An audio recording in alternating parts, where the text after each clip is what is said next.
Hi all, ഐപ്ലസിൻ്റെ മറ്റൊരു വീഡിയോയിലേക്ക് എല്ലാവർക്കും സ്വാഗതം. ജൂനിയർ ഇൻസ്ട്രക്ടർ ഡ്രാഫ്റ്റ്മാൻ സിവിൽ 2019 നടന്ന എക്സാമിൻ്റെ ക്വസ്റ്റ്യൻസ് ആണ് നമ്മൾ ഡിസ്കസ് ചെയ്തുകൊണ്ടിരിക്കുന്നത്. അപ്പോൾ ഇന്ന് നമുക്ക് കുറച്ച് ക്വസ്റ്റ്യൻസ് കൂടെ ഡിസ്കസ് ചെയ്യാം.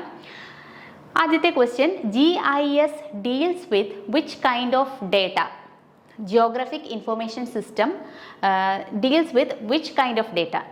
Option A numeric data, option B binary data, option C spatial data, option D complex data. അപ്പോൾ GIS ഏത് ടൈപ്പ് ഓഫ് ഡേറ്റയെ ഡീൽ ചെയ്യുന്നതെന്ന് വെച്ചാൽ നമുക്കറിയാലോ, ഒരു സ്പെസിഫിക് ലൊക്കേഷൻ്റെയോ അല്ലെങ്കിൽ ഒരു ടോപ്പോഗ്രഫിയുടെയോ ലൊക്കേഷൻ ബേസ് ചെയ്തിട്ടുള്ള ഡേറ്റാസിനെയാണ് റെഫർ ചെയ്യുന്നത്. നോക്കി, സ്പേഷ്യൽ ഡേറ്റ, അപ്പം ഓപ്ഷൻസ് വരുന്നത് സ്പേഷ്യൽ ഡേറ്റ ആണ്. സ്പേഷ്യൽ ഡേറ്റ എന്ന് പറഞ്ഞാൽ is any type of data that directly or indirectly references A specific geographical area or location. ഇപ്പോൾ ഒരു ജിയോഗ്രഫിക്കൽ ഏരിയയുടെയോ ലൊക്കേഷൻ്റെയോ ഡീറ്റെയിൽസ് എടുക്കുന്നതിനെയാണ് അതിനെ റെഫർ ചെയ്യുന്നതിനെയാണ് സ്പേഷ്യൽ ഡേറ്റ എന്ന് പറയുന്നത്. GIS deals with spatial data ആണ് ആൻസർ. ഓക്കെ, അടുത്തത് TIN സ്റ്റാൻഡ്സ് ഫോർ. TIN എന്താണെന്നാണ്. ഇതും നമ്മൾ GISൽ യൂസ് ചെയ്യുന്ന ഒരു സിസ്റ്റമാണ്. എന്താണ്? ട്രയാങ്കുലേറ്റഡ് ഇറഗുലർ നെറ്റ്വർക്ക് ആണ്. അപ്പോൾ option A traffic internet network, option B triangulated irregular network, option C temporal interest network, option D temperature interface node. അപ്പോൾ ആൻസർ വരുന്നത് എന്താണ്? ട്രയാങ്കുലേറ്റഡ് ഇറഗുലർ നോഡാണ്. അതായത് നമ്മളിപ്പം ഇതുപോലെ സ്പേഷ്യൽ ഡേറ്റാസ് എടുത്തു കഴിഞ്ഞാൽ നമ്മളിത് ഒരു സ്മോൾ ഏരിയ നമുക്ക് റെപ്രസെൻ്റ് ചെയ്യാം. അതിൻ്റെ പല പോയിൻറ്റ്സിലുള്ള എലിവേഷൻസ് അറിയാമെങ്കിൽ അത് യൂസ് ചെയ്തുകൊണ്ട് ഇതുപോലെ ട്രയാങ്കുലറും അത് മീറ്റ് ചെയ്യുന്ന പോയിൻറ്റ്സിനെ നമ്മൾ നോഡെന്ന് വിളിക്കും. ഇത് വെച്ചിട്ട് നമുക്കൊരു ഹൈ പ്രിസിഷൻ മോഡലിംഗ് ക്രിയേറ്റ് ചെയ്യാനായിട്ട് സാധിക്കും. അപ്പോൾ TIN എന്ന് പറഞ്ഞാൽ they are typically used for high precision modelling of A smaller area. ഒരു ചെറിയ ഏരിയയുടെ ഹൈ പ്രിസിഷൻ മോഡലിംഗ് ഉണ്ടാക്കാൻ വേണ്ടിയിട്ടാണ് നമ്മൾ TIN യൂസ് ചെയ്യുന്നത്. ഇത് എഞ്ചിനീയറിംഗ് ആപ്ലിക്കേഷൻസിൽ ദേ ആർ യൂസ്ഫുൾ ഫോർ എന്തിനു വേണ്ടിയിട്ടാണ്? Calculation of planimetric area. ഒരു പ്ലാനിമെട്രിക് ഏരിയ കാൽക്കുലേറ്റ് ചെയ്യാൻ യൂസ് ചെയ്യാം. അതുപോലെ സർഫസ് ഏരിയ കണ്ടുപിടിക്കാനായിട്ട് യൂസ് ചെയ്യാം. വോളിയം കാൽക്കുലേറ്റ് ചെയ്യാനായിട്ടൊക്കെ ഇത് യൂസ് ചെയ്യാം. TIN is a result of interpolation between measured elevation values. അപ്പോൾ ഈ ഓരോ സ്പേഷ്യൽ പോയിൻറ്റ്സിൻ്റെയും നമ്മുടെ എലവേഷൻ മെഷർ ചെയ്തിട്ടാണ് ഈ ഒരു ട്രയാങ്കുലർ നെറ്റ്വർക്ക് ഫോം ചെയ്തിരിക്കുന്നത്. അപ്പോൾ ഇത് ട്രയാങ്കുലേറ്റഡ് ഇറഗുലർ നെറ്റ്വർക്കാണ്. Okay, the contours which are parallel and equidistant on an area then that area should be. അപ്പോൾ നമ്മളോട് ചോദിച്ചിരിക്കുന്നത് കോണ്ടൂർസിന് ഒരുപാട് പ്രത്യേകതകളുണ്ടല്ലേ, നമ്മൾ ഓരോ പ്രത്യേകതയും പഠിച്ചതാണ്. അപ്പോൾ കോണ്ടൂർസ് പാരലൽ ആവുകയും അതുപോലെ തന്നെ ഇക്വിഡിസ്റ്റൻ്റ് ആവുകയും, ഒരു ഏരിയയിൽ ഇക്വിഡിസ്റ്റൻ്റ് ആയിട്ട് അതുപോലെ പാരലലായിട്ട് നമ്മൾ കോണ്ടൂർസ് വരയ്ക്കുകയാണെങ്കിൽ അത് എന്ത് ടൈപ്പ് ഓഫ് ടോപ്പോഗ്രഫിയാണ് കാണിക്കുന്നതെന്നാണ് ചോദിച്ചിരിക്കുന്നത്. Option A flat, option B steep slope, option C gentle slope, option D uniform slope. അപ്പോൾ ഇവിടെ വരുന്നത് എന്താണ്? പാരലലാണ്, ഇക്വിഡിസ്റ്റൻ്റ് ആണെന്നാണ് പറഞ്ഞിട്ടുള്ളത്. അപ്പോൾ ആൻസർ വരുന്നത് എന്താണ്? യൂണിഫോം സ്ലോപ്പാണ്. അപ്പോൾ നമ്മൾ മറ്റുള്ള കാറ്റഗറീസിൽ എന്താണ് വരുന്നതെന്ന് നോക്കാം. അതായത് നമുക്കറിയാലോ, ഒരു കോണ്ടൂർ ലൈൻ വരച്ചു കഴിഞ്ഞാൽ അതിലെ ഏതൊരു പോയിന്റ് നോക്കിക്കഴിഞ്ഞാലും അവിടെയെല്ലാം ഈക്വൽ എലിവേഷൻ ആയിരിക്കും. അതാണ് കോണ്ടൂർ ലൈൻ എന്ന് പറയാം. ഏതൊരു പോയിന്റും ഈക്വൽ എലിവേഷൻ ആയിരിക്കും. ആ എലിവേഷൻ അങ്ങനെ വരയ്ക്കുമ്പോൾ ഫ്ലാറ്റ് ഗ്രൗണ്ട് റെപ്രസെൻ്റ് ചെയ്യുന്ന ഒരു ഫ്ലാറ്റ് ഗ്രൗണ്ടിനെ റെപ്രസെൻ്റ് ചെയ്ത് നമ്മളൊരു കോണ്ടൂർ വരയ്ക്കുകയാണെങ്കിൽ കോണ്ടൂർസിൻ്റെ അതിൽ വൈഡ്ലി സെപ്പറേറ്റഡ് ആയിരിക്കും. അതായത് ഈ ഓരോ ലൈനും നമ്മൾ വരയ്ക്കുമ്പോൾ അത് സെപ്പറേറ്റ് ചെയ്തിട്ടായിരിക്കും ഉണ്ടാവുക ഒരു ഫ്ലാറ്റ് ഗ്രൗണ്ട് ആണെങ്കിൽ. അതുപോലെ ഒരു സ്റ്റീപ്പ് സ്ലോപ്പ് ആണെന്നുണ്ടെങ്കിൽ നമുക്ക് അടുത്തടുത്തുള്ള എന്ത് കിട്ടും? അടുത്തടുത്താണ് കോണ്ടൂർസ് വരിക. അപ്പോൾ ഇതേപോലെ അടുത്തടുത്ത് കോണ്ടൂർസ് വരികയാണെങ്കിൽ അത് റെപ്രസെൻ്റ് ചെയ്യുന്നത് ഒരു സ്റ്റീപ്പ് സ്ലോപ്പിനെയാണ്. അതേസമയം അകന്നകന്നാണ് ഓരോ കോണ്ടൂർസും വരുന്നതെങ്കിൽ അതൊരു ജെൻറ്റിൽ സ്ലോപ്പാണ് റെപ്രസെൻ്റ് ചെയ്യുക. അതുപോലെ തന്നെ ഇതേപോലെ A uniform slope is indicated when the contour lines are uniformly spaced. അപ്പോൾ ഓരോ നിങ്ങൾ നോക്കിയാൽ 50, 40, 30, 20 ഇതെല്ലാം ഇക്വിഡിസ്റ്റൻ്റ് ആയിട്ടാണ് കാണിച്ചിട്ടുള്ളത്. അങ്ങനെ ഈക്വൽ ഡിസ്റ്റൻസിൽ നമ്മൾ കോണ്ടൂർ ലൈൻസ് കിട്ടുകയാണെങ്കിൽ അതിനെ നമുക്ക് എന്ത് വിളിക്കാം? യൂണിഫോം സ്ലോപ്പാണ്, അല്ലെങ്കിൽ അത് യൂണിഫോം സ്ലോപ്പിനെ ഇൻഡിക്കേറ്റ് ചെയ്യുന്ന കോണ്ടൂറാണ് നമുക്ക് പറയാം. അതുപോലെ നമ്മൾ ഈ കൊടുത്തിരിക്കുന്ന ലൈൻസ്, കോണ്ടൂർ ലൈൻസ് എല്ലാം തന്നെ സ്ട്രെയിറ്റ് ആവുകയും അതുപോലെ തന്നെ പാരലൽ ആവുകയും ഈക്വലി സ്പേസ്ഡ് ആവുകയും ചെയ്യുകയാണെങ്കിൽ അത് റെപ്രസെൻ്റ് ചെയ്യുന്നത് ഒരു പ്ലെയിൻ സർഫസിനെ ആയിരിക്കും. അപ്പോൾ ഇത്രയും കാര്യങ്ങൾ മനസ്സിൽ വെച്ചുകൊണ്ട് നമ്മളോട് ഇവിടെ ചോദിച്ചിരിക്കുന്നത് the contours which are parallel ആണ് ആൻഡ് ഇക്വിഡിസ്റ്റൻ്റ് ആണ്. പാരലൽ ആണ്, ഇക്വിഡിസ്റ്റൻ്റ് ആണെന്ന് പറഞ്ഞിട്ടുണ്ട്. പക്ഷേ സ്ട്രെയിറ്റ് അല്ല. സ്ട്രെയിറ്റും കൂടെ ആണെങ്കിൽ അതൊരു പ്ലെയിൻ സർഫസ് ആണ്. സ്ട്രെയിറ്റ് ആണെന്ന് ഇവിടെ പറഞ്ഞിട്ടില്ല. അതുകൊണ്ട് നമുക്ക് എന്തെടുക്കാം? യൂണിഫോം സ്ലോപ്പ് ആണെന്ന് പറയാം. ഓക്കെ, അടുത്ത question. The method of orienting a plane table with 2 inaccessible points is known as. അപ്പോൾ പ്ലെയിൻ ടേബിളിലുള്ള ഒരു ക്വസ്റ്റ്യൻ ആണ്. ഓപ്ഷൻ എ എന്ന് പറയുന്നത് resection, option B intersection, option C 2-point problem, option D back sighting. അപ്പോൾ ഇവിടെ നമുക്കറിയാം റിസെക്ഷൻ എന്ന് പറഞ്ഞാൽ എന്താണ്? നമുക്ക് ഒരു പ്ലോട്ട് ഉണ്ട് നമ്മുടെ കയ്യിൽ. അതായത് നമ്മൾ വരച്ച ഒരു പ്ലെയിൻ ടേബിൾ യൂസ് ചെയ്ത് വരച്ച ഒരു പ്ലാൻ ഉണ്ട്. അതിൻ്റെ അകത്തിൽ നമുക്ക് ഒരു പുതിയ സ്റ്റേഷൻ പോയിന്റ് അല്ലെങ്കിൽ ഒരു സ്റ്റേഷൻ നമുക്ക് എസ്റ്റാബ്ലിഷ് ചെയ്യണമെങ്കിൽ അത് വെച്ചുകൊണ്ട് നമുക്ക് പുതിയ സ്റ്റേഷൻ എസ്റ്റാബ്ലിഷ് ചെയ്യാനായിട്ട് സാധിക്കും. അതിന് വേണ്ടിയിട്ട് യൂസ് ചെയ്യുന്നൊരു മെത്തേഡാണ് റിസെക്ഷൻ. ഈ റിസെക്ഷനിൽ തന്നെ 2 മെത്തേഡ്സ് ഉണ്ട്. 2-point പ്രോബ്ലവും അതുപോലെ തന്നെ 3-point പ്രോബ്ലവും. അപ്പോൾ ഇത് ചോദിച്ചിട്ടുള്ളത് വിത്ത് 2 inaccessible പോയിന്റ്സ് ആണ്. അതുകൊണ്ട് ആൻസർ വരുന്നത് എന്താണ്? 2-point പ്രോബ്ലം ആണ് ഇതിൽ വരുന്നത്. 2-point problem.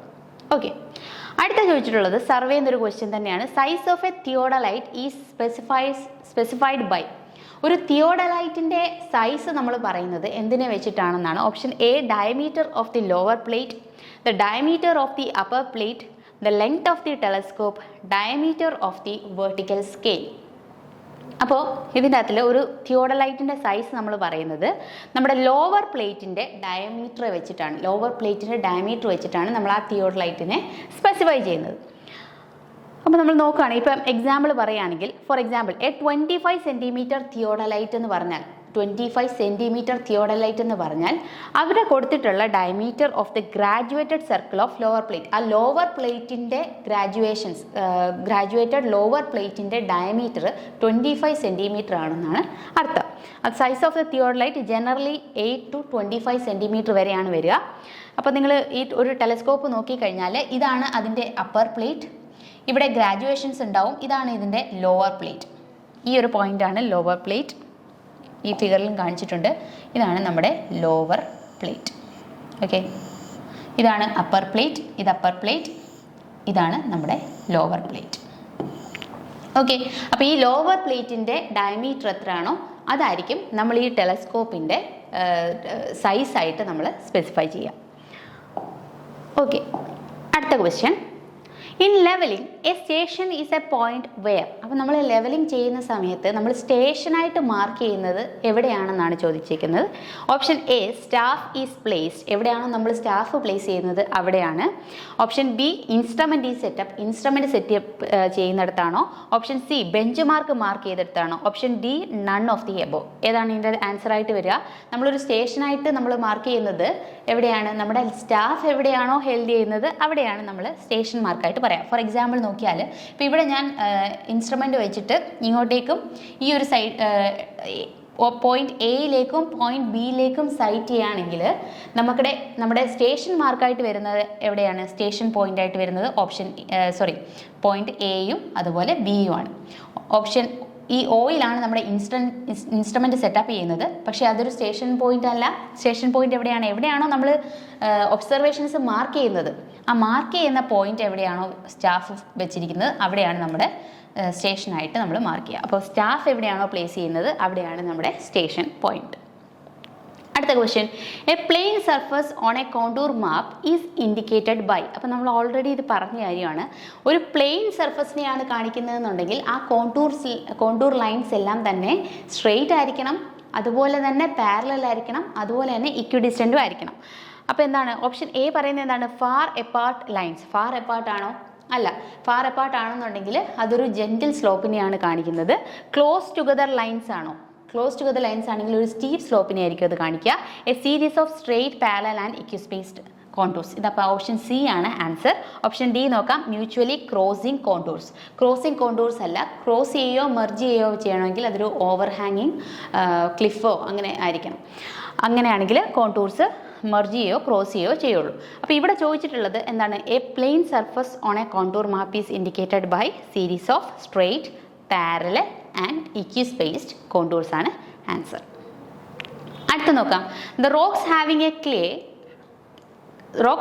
Clay as their major constituents are known as. അപ്പോൾ നമ്മുടെ റോക്കിലെ മെയിൻ കോൺസ്റ്റിറ്റ്യുവൻ്റ് എന്ന് പറയുന്നത് ക്ലേ ആണെങ്കിൽ ആ ടൈപ്പ് ഓഫ് റോക്കിനെ നമ്മൾ എന്താണ് വിളിക്കുക? Option A igneous rock, option B argillaceous rocks, option C siliceous rocks, option D എന്ന് പറയുന്നത് കാൽക്കേരിയസ് റോക്ക്. അപ്പോൾ ഓപ്ഷൻ എ എന്ന് പറയുന്നത് എന്താണ്? ഓപ്ഷൻ എ എന്ന് പറയുന്നത് ഇഗ്നിയസ് റോക്ക്. ഇഗ്നിയസ് റോക്ക് നമുക്കറിയാമല്ലോ, നമ്മുടെ മോൾട്ടൺ മാഗ്മയോ അല്ലെങ്കിൽ ലാവയോ ഒക്കെ സോൾഡിഫൈ ചെയ്ത് ക്രിസ്റ്റലൈസ് ചെയ്ത് ഫോം ചെയ്യുന്ന റോക്കിനെയാണ് ഇഗ്നിയസ് റോക്ക് എന്ന് പറയാം. അതുപോലെ അർജിലേഷ്യസ് റോക്ക് എന്ന് പറഞ്ഞാൽ എന്താണ്? നമ്മുടെ റോക്കിൻ്റെ മെയിൻ കോൺസ്റ്റിറ്റ്യുവൻറ്റ് ക്ലേ ആണെങ്കിൽ നമ്മളതിനെ അർജിലേഷ്യസ് റോക്ക് എന്ന് വിളിക്കും. അതുപോലെ നമ്മുടെ റോക്കിലുള്ള മെയിൻ കോൺസ്റ്റിറ്റ്യുവൻറ്റ് സിലിക്ക ആണെങ്കിൽ അതിനെ നമുക്ക് സിലീഷ്യസ് റോക്ക് എന്ന് വിളിക്കാം.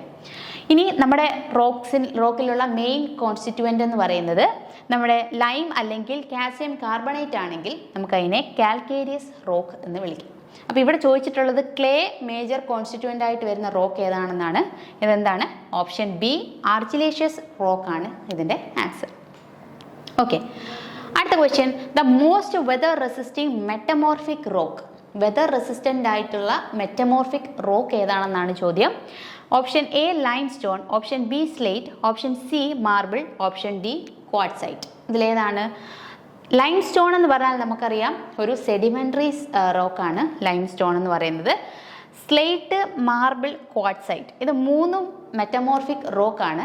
ഇതിൻ്റെ അകത്തിൽ തന്നെ ഏറ്റവും വെതർ റെസിസ്റ്റൻ്റ് ആയിട്ടുള്ള റോക്ക് എന്ന് പറയുന്നത് നമ്മുടെ ക്വാർട്സൈറ്റ് ആണ് ആൻസർ. Answer is quartzite.